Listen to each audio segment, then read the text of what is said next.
What causes a heart attack?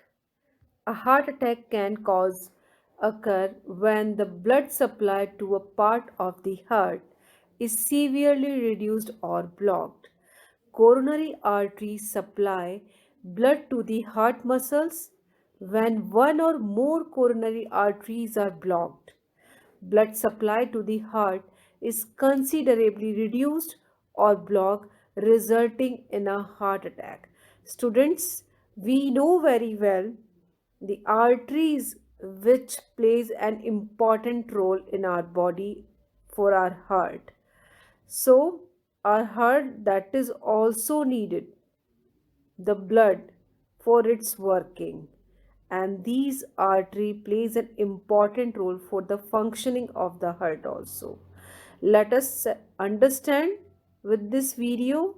The heart receives the blood with its own blood vessel, and this blood vessel network that is called the coronary arteries, divided into two main coronary arteries, the left and the right branch of from the aorta.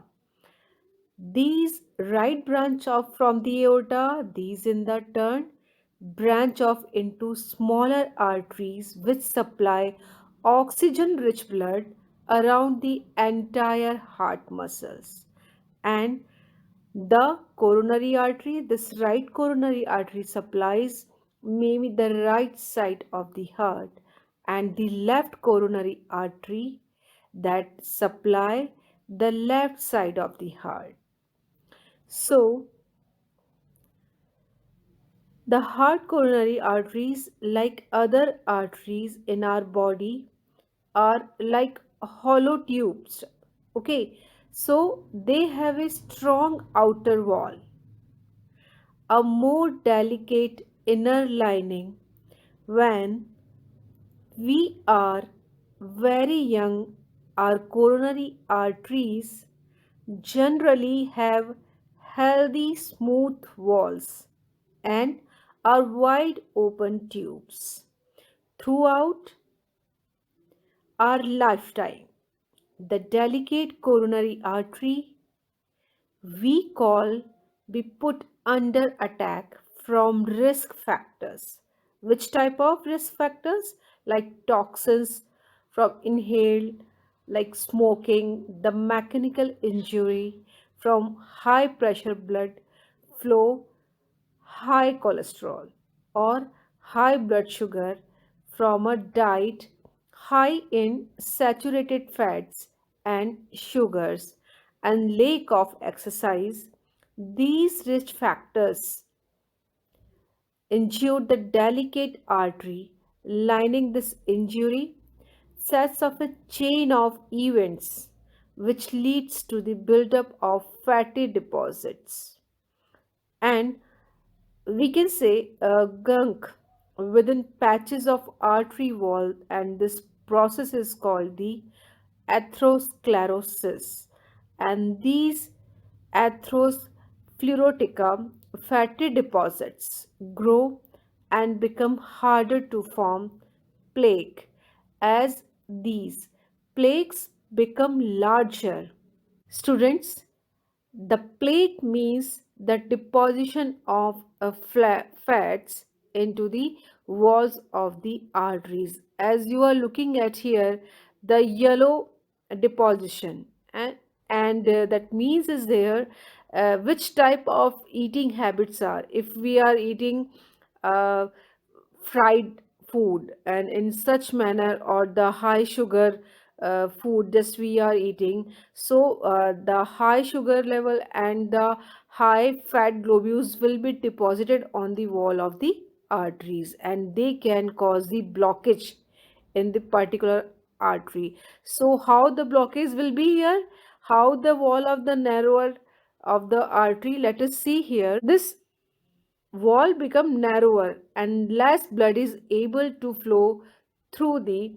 narrowed artery opening, meaning they are part of the heart muscle and is supplied with less oxygen and nutrient fuel.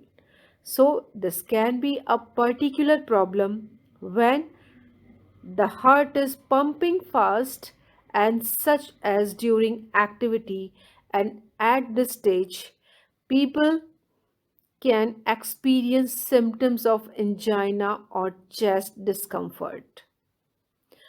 The buildup of plaque can be cause a portion of the inner lining of the artery to tear. As a result, a blood clot form over the tear, similar to the way blood clots at the side of a cut to stop bleeding, and this blood clot can block the artery opening and prevent blood flowing and reaching a part of the heart muscle. Which part of the heart muscle depends on which coronary artery becomes blocked. Fuel supplies a part of your heart muscle is cut off. The heart muscle affected is starved of oxygen and nutrient. Its blood flow is not restored quickly, begins to die this, and this is a heart attack. This is the sign of a heart attack. So the heart attack is vary from person to person. Minutes matter when it comes to getting treatment for a heart attack. Signs of heart attack: shortness of breath, chest pain, nausea or vomiting, anxiety, sweating, dizziness. All these are the signs of the heart attack. Students, first aid. If you think someone is having a heart attack, make the person sit down and remain calm. Loosen tight clothing if any. Find out if the person is on any chest pain medication such as nitroglycerin for a known heart condition and help them take it.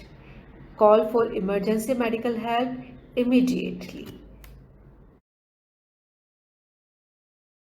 Blood pressure. The force exerted by the blood on the wall of a blood vessel, that is called the blood pressure. So, blood pressure is measured by an instrument. This is called the sphygmomanometer. Student, you are looking at here the equipment sphygmomanometer. So, here a pump, the pump which are in hand, and the other side in the arm that stethoscope is using. So what are the basics of it? Let's we are using them to measuring the blood pressure. So by the stethoscope we measure the sounds which are creating by the systolic and the diastolic pressure. So the pressure is greater than in the arteries than the veins. The pressure in the artery during ventricular contraction is called the systolic pressure. And the pressure in the artery during ventricular relaxation, that is called the diastolic pressure. So the diastolic pressure, the normal systolic pressure is 120 mmHg and diastolic pressure is 80 mmHg.